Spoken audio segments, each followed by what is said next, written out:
Look at taking the content from another source, in this case Haiku Deck, and embedding it in a blog post. So I'm going to start a new post here.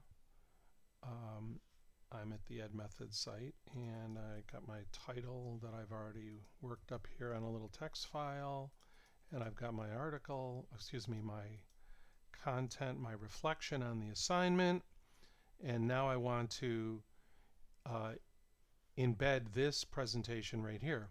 So on Haiku Deck, like many websites, there's usually a share option.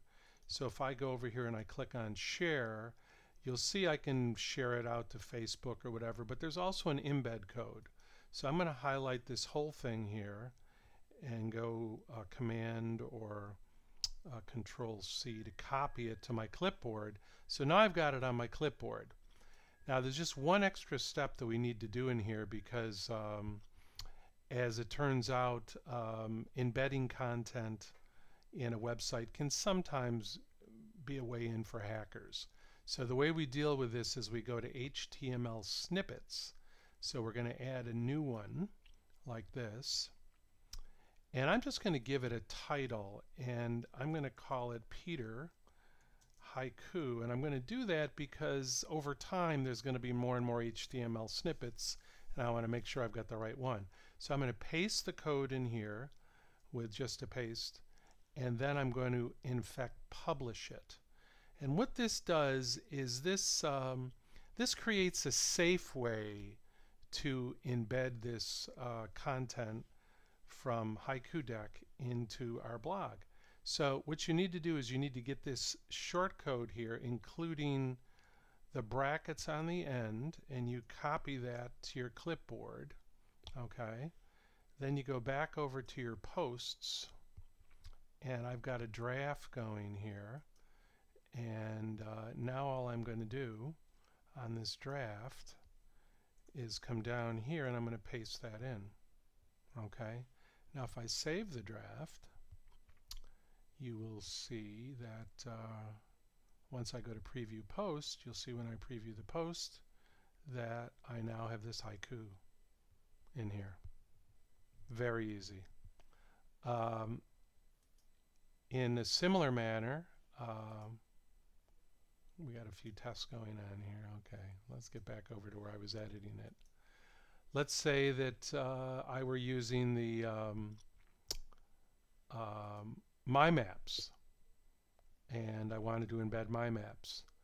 Now, first thing you want to make sure of with any content from a Google Doc or whatever that you're going to share is you want to make sure it defaults to private, only you can access.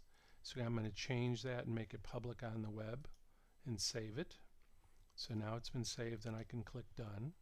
Now to get the embed code here, it's a little harder to find, but it's actually up here.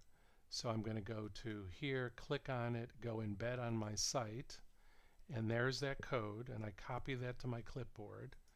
I come back over here.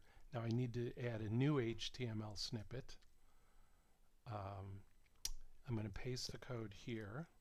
Again, I think I want to put something up here so I can identify this easily and go publish. You'll see now that there are a number of HTML snippets here, one called My Map, one called Haiku. So if I go here and click on this one, you'll see there's a different embed code. It actually takes the name. I put that on my clipboard. I go back over here to my to editing this post. Oops, excuse me. I go back over here to editing this post. Sorry. Too many things open. I click edit. I've got this snippet. I tab down. Let's say I've got some more text here, and then I paste that in. I save my draft, and I preview it. And you'll see now we've got on this blog post, I've got a functioning version of Haiku Deck, and you'll see that I've also got a functioning version of my map embedded on the blog post. And that's how it's done.